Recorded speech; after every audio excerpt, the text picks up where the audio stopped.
collaboration with the Cyprus Mail. This is the Cyprus News Digest with Rosie Charalambous.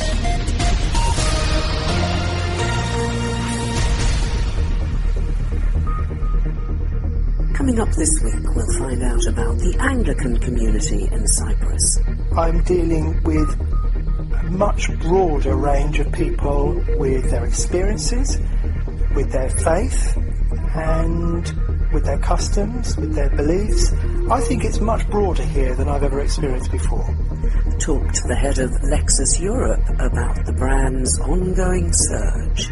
Cars are becoming better across the whole industry, so service, the human touch, is making more and more the difference. And we'll delve into the secrets of Cyprus winemaking. The ability of the winemaker to taste and understand comes into play. This is where the artistry of winemaking.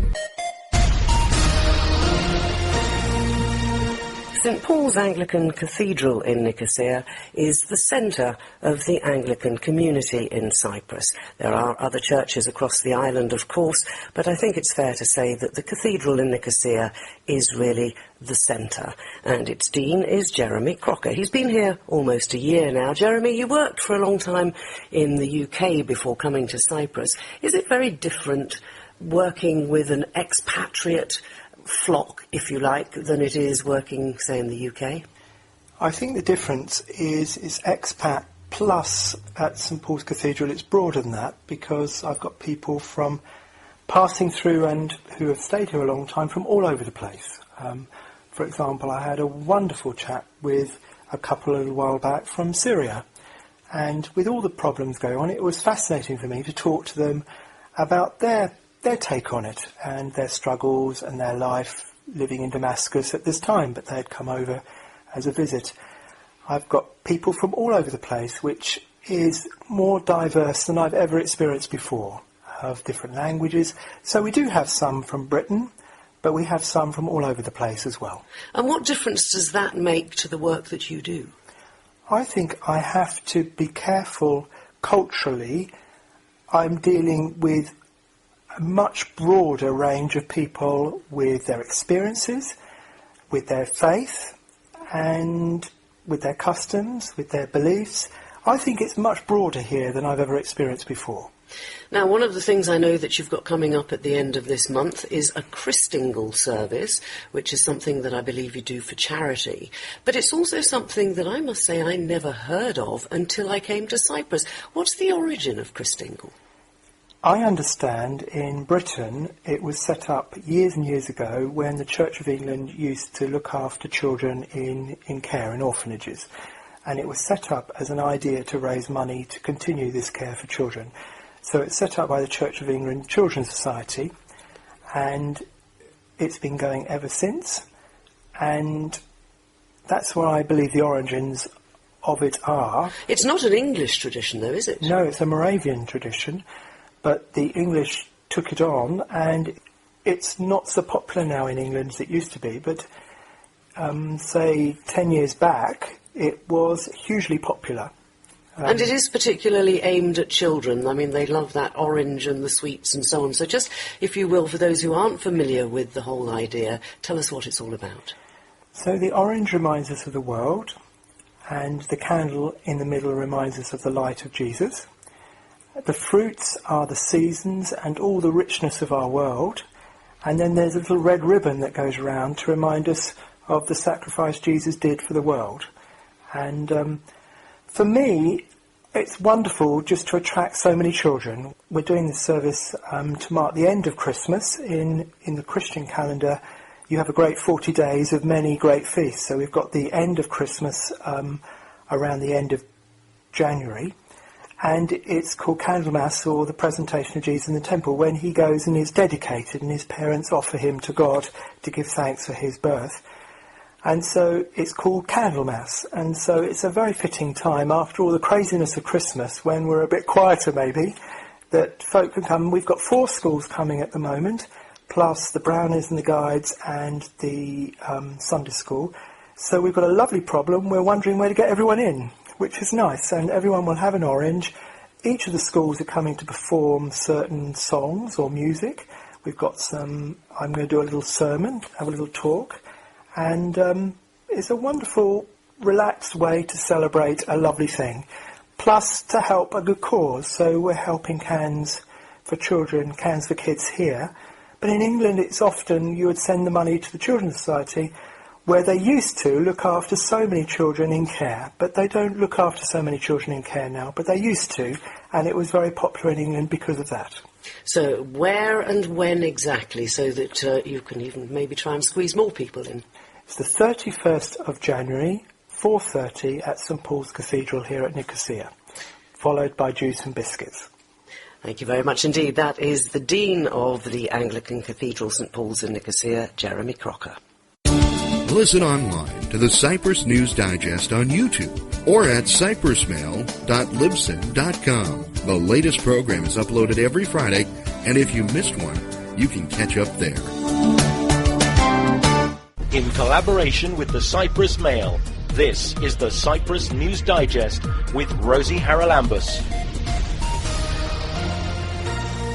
The biggest achievement of Crime Stoppers has been the ability of the public to be able to give information about crime anonymously. There's no way I could have kept prostituting without the drugs. There's no way I could have had my body used like a public toilet, because that's actually what prostitution is. And then the fourth series I started 3 days after I'd won the Oscar, so the whole of the Monarch of the Glen experience was all interplatted with the Gosford Park Oscar experience. I was working with Ronnie James Dio, and David was going to reform Whitesnake in 2003. Cyprus was chosen because Cyprus is a stable, peaceful and secure place. We have to really look closely.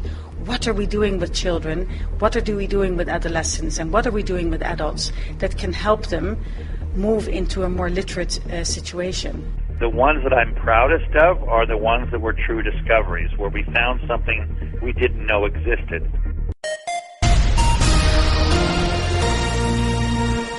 Lexus marked its 15th anniversary in Cyprus recently, and the head of Lexus Europe, Alan Utenhoven, was on the island to inaugurate the revamped Lexus showrooms and launch the RX and the RC here. I don't know if you know it, but we are a very young brand. We're only 26 years old, which is very young for the car industry. But in less than 26 years, we managed to become the fourth biggest premium car manufacturer in the world. And this year we have reached a new record. We are selling 650,000 cars in the world with the brand Lexus. And this year has been a record in the world and also in Europe. And in Europe, in the last 2 years, we did grow by 20% each year, and we plan to do the same this year. You've heard that we have very strong ambitions for this market as well. The NX that we launched last year has been an extremely great success, and this year I'm very pleased because we are going to launch the RX, which has been historically over this period our best-selling vehicle in the world.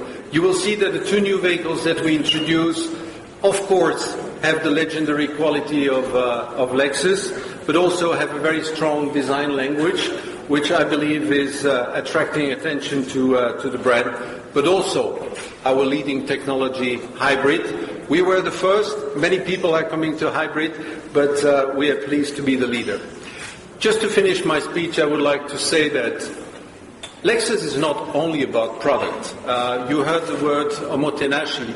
Beyond the great products that we offer, what we are trying to do is to offer a unique customer experience to all the consumers that are approaching us, those who are already customers and those who will become customers. As you might know also, there's probably no other brand in the world that has been more celebrated on 5 continents for the way it treats customer, and our ambition is to be a benchmark, not only in the car industry, but also beyond the car industry for the luxury market, so that we can deserve the slogan which is written over there, amazing in motion. That's what we are trying to be for you, the most important people.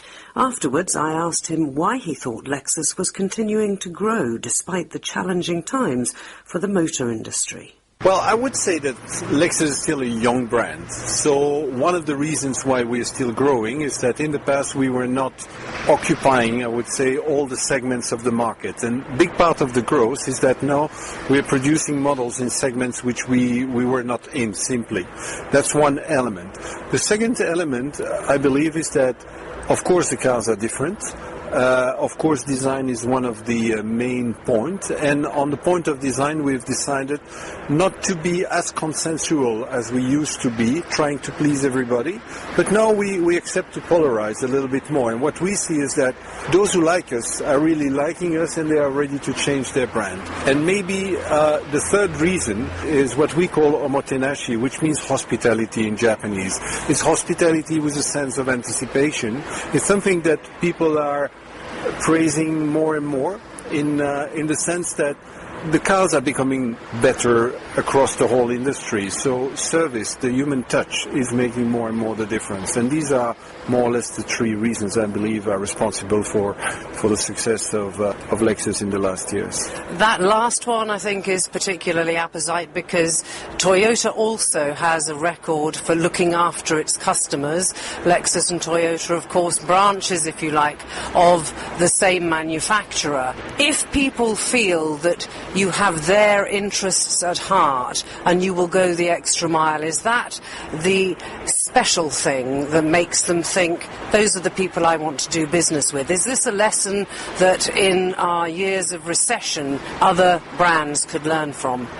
Definitely, yes. I believe the car industry is a loyalty industry. People tend to stay loyal to their brands, and they stay loyal as long as we don't disappoint them in general, and as long as we can surprise them, because people want to be surprised. I mean, the relationship with the customer is like any relationship. It has to be renewed by positive surprises from time to time, and I believe this will be more and more the case. I always compare the car industry in a way with the airline industry. Everybody goes to the same destination, to the same airport, with very similar aircraft, and finally it's a human touch in the aircraft, at the reception, at the desk, that makes the difference and makes you feel better in one airline than the other. And the car industry can certainly learn from that. Now, of course, a hybrid is something that Toyota and Lexus have espoused for several years now. We could say you're the market leaders in a sense because you started it all many years ago. But where do we go from here? We're seeing a challenge globally with fossil fuels, with traditional forms of transport. Hybrid and electric vehicles are one solution, but I'm sure that Toyota and Lexus in their R&D departments are working on other solutions as well. What's coming in the future? Well, what you will see from Toyota point of view is that more and more cars will become hybrid. You said it, we were pioneers in 1997. Everybody had a smile on his face saying, what are they doing? Now what we see is that most of our competitors are moving to hybrid, but we have consolidated our position of leader in that segment. Now, hybrid is part of the electrification of the car, and what we will see is that the cars will become more and more electric. Does it mean that all the cars will work only with electric motors and batteries? No. What will happen probably is that electricity will be produced with different forms of primary energy. And as you know, we are working now on hydrogen cars, fuel cell cars. And in the long term, I would say 2030, we believe that more and more cars will be powered by hydrogen through fuel cells. Alain Utenhoven, the head of Lexus Europe, who was in Cyprus recently. Get in touch with the Cyprus News Digest by emailing cyprusnewsdigest@gmail.com. Cyprus has long been renowned for its wines. In fact, I think it's fair to say that the oldest wines discovered were actually originally made in Cyprus. Well, that was many years ago. Now, when I first arrived on the island in the mid-70s, wine was very much the domain of 3 or 4 big wineries, and frankly, the quality wasn't brilliant. Joining us on the programme today, we have Marcos Zambartas, who comes from a very well-respected new winery in Cyprus. Well, relatively new, shall we say, and he's joining us to discuss the way we've progressed in Cyprus winemaking over the last quarter century. Marcos, it wasn't unfair, I think, in my introduction to say that in the mid-70s, the wine really wasn't terribly palatable. But you think that there was then a different agenda in terms of Cyprus winemaking? It is true that the quality 40 years ago was not as brilliant, as you said, as it is now. There was a different agenda back then, which was basically to transform the grape production to wine and then sell it abroad in bulk. You have to appreciate that Cyprus back then was producing more grapes per capita than any other European country. And we're talking about hundreds of tons of grapes. Now, there was absolutely no time or the resources, if you like, to produce quality wines. So everything was turned into bulk wine that was shipped away in places like Russia, UK, Germany.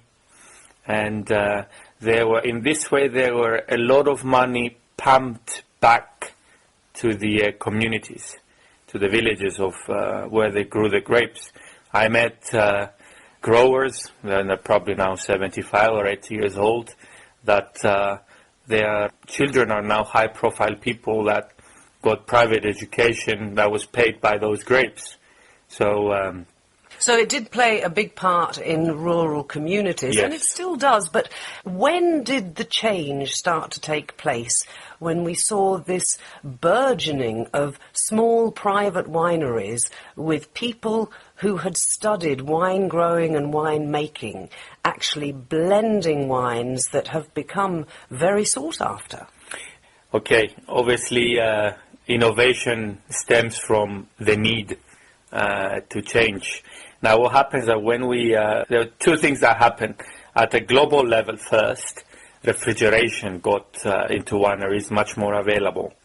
It became much more available. So that means that better wines could be produced from more countries, basically. So the style of sherry wines pretty much lost its appealing. And sherry was one of the big wine styles that was produced from those wines. So that was one thing. Then the accession of Cyprus in the EU, that immediately stopped the sponsorship, basically, of the Cypriot government for wine production. That was quite a big factor to make the whole model work back then, make it viable. So the change in wine styles, what people preferred, the accession of the EU, and also the fact that new players like South Africa, Australia, they tapped on bulk wine production. And to be fair, in the land that they have there, it's just flat land in many parts of those countries. Whereas in Cyprus, anyone that has a picture in his or her mind how the Cyprus viticultural land is mountainous, is hilly, on terraces. So mechanization of vineyards, therefore to reach economies of scale and / production costs, were never possible. So with all this coming together, immediately the competitive edge would never be again bulk wine production, but quality. But for quality, you need knowledge. And yes. What amazed me is the number of young winemakers who seem to have set up shop in the last maybe 15, 20 years yes. and done just one or two wines very successfully. Yes. I mean, what happened at some point is that you had the chief enologist in the big four, pretty much, of which the sons, mainly the sons, decided to follow enology as well, but instead of following their fathers and go work for the big four, they actually decided to make their own wineries, to build their own wineries. And that applies to you, because your father, I yes. remember very well, was the chief enologist at Kio for yes. many, many years. Yes. Yes. So when you set up Zambartas Winery, how did you go about doing it? That was in 2006. My father had left Kio by then. And I decided, after my studies at Imperial College, where I studied chemistry, that the pharmaceutical industry, when I was working back then in 2006, was not really for me. So he had left Kio. I decided to quit my job and go study enology in Australia. In Adelaide I went in 2007, did a master's degree there for a year and a half, worked during my studies as well, and I came back in 2008, and by that time already my father had built the winery, much smaller than what it is now in capacity, and since then we've been producing Zambartas wine. It's actually 10 years Zambartas wines 2016. Well, a happy birthday on that one. Yes. But I must ask you about the methodology of winemaking. Now, Yeah. I think it was Lowell several years ago now brought in some Australians and actually did one of the first changes in the Big Four of producing a couple of wines that were using the Australian method of winemaking. And that, for me, was a sea change in the whole approach to winemaking in Cyprus. And I'm guessing that many of these smaller wineries use similar techniques now. Do you? Now, allow me to make a small correction. It was not Loyal, it was Kio that brought first the Australians in Cyprus. And that was actually an initiative from my father when he became the managing director of Kio, so he had to leave the winemaking side of the company. It is true that that was a catalyst, because if you look in a world map, you will see that South Australia and Cyprus, they lay in the same parallels, obviously different hemispheres, which translates to very, very similar climatic conditions. What about the soil? Because that is all important. And, of course, the variety of grape. Because we have some special varieties in Cyprus that I think no other people have. That is true. Okay, soil is very variable in every country. So, and of course there are differences. So yeah, soil is never the same. As you probably know, Australia it's the new world. It was not cultivated the modern way, let's say. But climatic-wise, was they are very similar, South Australia and Cyprus. So we do have, both countries have dry summers, very hot, and mild winters with limited rainfall. So there are similarities. Now, we have grape varieties that they are native to Cyprus. This has been proven with methods of DNA as well, which is the most modern way of doing it now, with hardly any room for any mistakes anymore. And it's true that varieties like Sinisteri, Maratheftico, Yanoudi, Morocanella, these are Cypriot varieties and unique to the island. So those are the varieties, the pillars that the wine industry of Cyprus from last 5-10 years and in the future, these are the varieties that the whole industry will make, differentiate itself. But you do blend, and we now grow all sorts of other grapes that are blended with our own grapes. Yes. Tell us a bit about how you go about blending and how you make a new wine. Yes. Now, blending, one of the primary reasons for blending is to complement each variety. Each grape variety, has its own characteristics when it comes to color, aroma, taste, acidity, all this. So some varieties have an advantage of having X but not having Y, and some others have Y, they don't have X. So for example, you would appreciate a wine from a blend that, for example, one variety might be very appealing in its aroma, but it produces wines with high alcohol. So you might like to blend in some other variety that it produces balanced wines at a lower alcohol. How do you know how to blend them, what to blend with what, and the quantities? First of all, you need to have a good grasp of what each variety can do. On its own? On its own. That, of course, you find out from literature, you find out by communicating with other winemakers that they've been using it. And basically what you do is you have to try. Trial and error a bit. Trial and error. And then what quantities, of course, is bench trials. So you know how much you've got from one variety, how much wine you've got from the other variety, and then you do bench trials trying different blends, 10%, 20%, 50-50. And that's when the ability of the winemaker to taste and understand comes into play. And this is where the artistry of winemaking a bit like perfume in a way, isn't it? It is. It is. In a sense, it is. I mean, blending happens in perfume, happens in the beverage industry, in whiskies, for example. Blending is an art. So tell us finally about the wines that you're producing now, because you've expanded from small beginnings to being a much bigger organisation. Yeah, we're not very big. We are medium-sized for Cyprus standards and tiny for global standards. Blending is one of our strongest points as a winery. We have, for example, our most premium wine, which is a Lefkada Shiraz blend, and it's for the ones that they like full-bodied red wines with pronounced oak aroma and flavor. Our most celebrated wine, the Rosé, is a blend of Cabernet Franc and Lefkada, for example. And year by year, you understand better how much of what to blend and which vineyards to look after. It's an ongoing process. It never stops. I think if you stop understanding your wines and you don't develop your wines, somebody else will in another winery. And what about the number of wines you make? I mean, obviously, because of the size, you have to be a little bit careful so that you make enough, I presume, to satisfy the demand. But at the same time, you probably want to hold some back because you're doubtless working on new possibilities. How often do you bring out a new wine?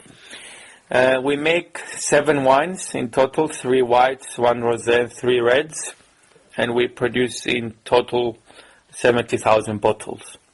Obviously, most is white and rosé because of the climate in the country. Now, we release a new wine every 2 years, I would say, or 3 years, depending, of course, on what the market demands. Our most recent release was a Xynisteri, which Xynisteri is a Cypriot local variety. It's white, and it's actually a single vineyard Xynisteri. Up to now, all the Xynisteris of the market were blends of different vineyards.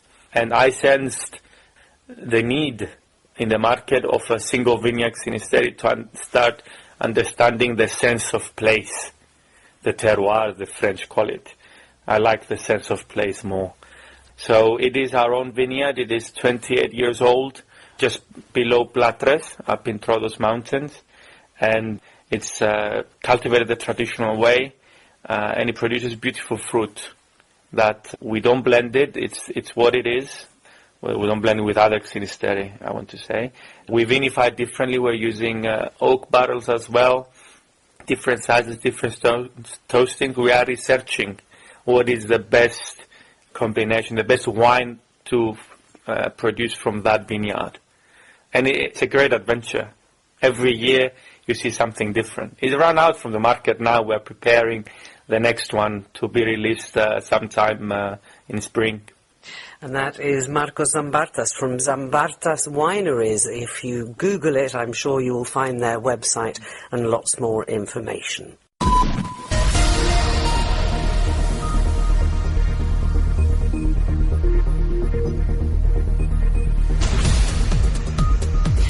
Well, that about wraps up this edition of the Cyprus News Digest. Many thanks for your company. Hope you'll join me next week. Till we meet again, take care and God bless. Bye-bye now.